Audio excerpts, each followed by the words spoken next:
As you know, paulit-ulit nating sinasabi na dalawa yung direktiba ng Pangulo sa atin. Unang-una, kailangan managot lahat ng involved dito sa anomalyang to. And in the past month, sunod-sunod ang mga ginagawa nating mga aksyon para mapanagot hindi lang yung mga tao sa loob ng DPWH na involved dito, pero yung mga kontratista na talaga nga namang walang tigil na ninakawa ng mga kababayan natin. No? But, aparte dun sa pananagot nila, na eventually, ang inihintay natin lahat, ang inihintay ng buong Pilipinas is makulong itong mga taong to, meron din tayong ginagawa na equally important, no? Kailangan maibalik natin ang pera ng mga kababayan natin. So, ngayon na may ICI na, tuloy-tuloy ang kanilang konkretong aksyon para filean ng mga sunod-sunod na kaso itong mga dapat managot from top to bottom. No, nakita naman natin, tuloy-tuloy ang trabaho ng ICI, mabilis silang umaksyon. Meron nang na-refer sa ombudsman this week, and hindi ako magtataka kung meron pang mga bagong mga referral sa mga susunod na linggo. Sunod-sunod na rin ang pagpapatawag nila ng mga nakikita nilang pwedeng makatulong sa kanilang investigasyon. Tuloy-tuloy po yung trabaho ng ICI. Tayo naman sa DPWH, tuloy-tuloy din ang ginagawa natin, no?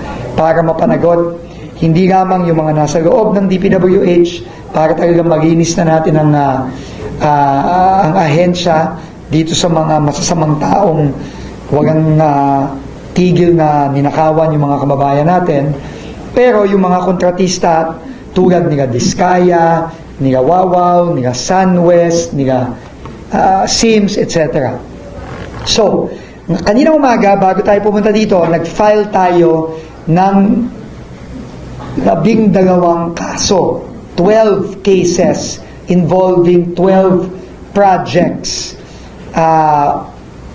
involving multiple contractors. Ito ay nakuha natin nung tayo'y umattend sa Blue Ribbon hearing several weeks ago na sinuggest ni Senator Bam Aquino na mag-file sa Philippine Competition Commission ng cases against bid rigging and bid manipulation. No, yung pandaraya o yung pagluluto ng mga bidding sa loob ng DPWH. At nagpapasalamat tayo kay Senator Bam Aquino sa kanyang suggestion na ito. At ngayon, nag-file na tayo ng unang 12 cases against different contractors. I think 6 contractors? 5 contractors. Timothy Wawaw. Oo. Nag-file tayo against St. Timothy, Wawaw. SunWest, Wawaw, Sims, at IM Construction. Ito yung mga finailan ng DPWH ng kaso, at alam nyo naman, ang SunWest ay finailan na rin ng ICI sa ombudsman this week. So, 5 contractors involving 12 projects. At ang hinihingi natin dito sa PCC ay imbestigahan sila against bid manipulation na may kaukulang penalty per contract violation. So, ang gagawin nating strategy dito, we will be filing per contract violation here. No? So, ito yon, no? 3 contracts ng Wawaw, 2 contracts ng IM, 2 contracts ng Sims, 2 contracts ng St. Timothy, at 3 contracts ng SunWest. No? So, ang penalties dito ay for first violation, 110 million pesos per contract. Initial yun, no, for first. Pero yung mga susunod, pwedeng umabot hanggang 250 million per contract.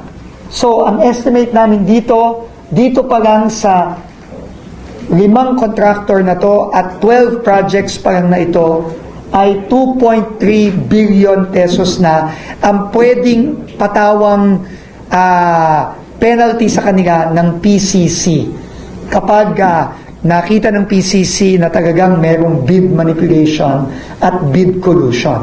Alam niyo naman, si Diskaya mismo ay umamin sa Blue Ribbon na yung mga iba't iba nilang kumpanya nagmomoro-moro dito sa mga bidding na ito at kasama yon sa mga sinabmit nating ebidensya sa PCC. At una pa lang ito. No, kagaya nung ginawa natin ngayon sa PRC na nagpapa-revoke tayo ng mga lisensya, ang unang 12 contracts na ito, una pa lang ito sa mga ifa-file natin in the coming weeks. And just to give you an example, no? Next slide please. Ang Diskaya from 2016 to 2025, 1,214 flood control projects. Diskaya pa lang yan. At yan ay hindi lang natin isasubmit sa PCC, pero isasubmit din natin yan sa ICI. No, alam nyo naman, ang mandato ayon sa executive order ng ating Pangulo ay past 10 years. No? So, uunahin natin itong mga flood control projects ng mga iba't ibang kontratista. Ito, Diskaya pa lang.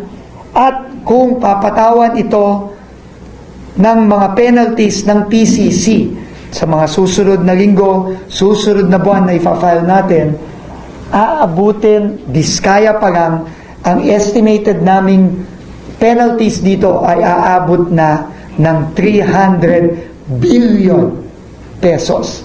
Penalties pa lang yan.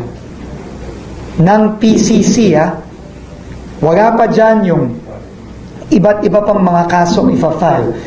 Uulitin ko, sabi ng Pangulo natin, kailangan managot lahat at kailangan maibalik ang pera ng taong bayan at isa itong mga kasong ito sa mga paraan para maibalik ang pera ng taong bayan.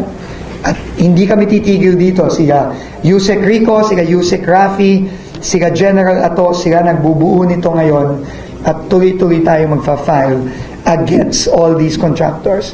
At ulitin ko, itong 300 billion na ito sa Diskaya pa lang yan.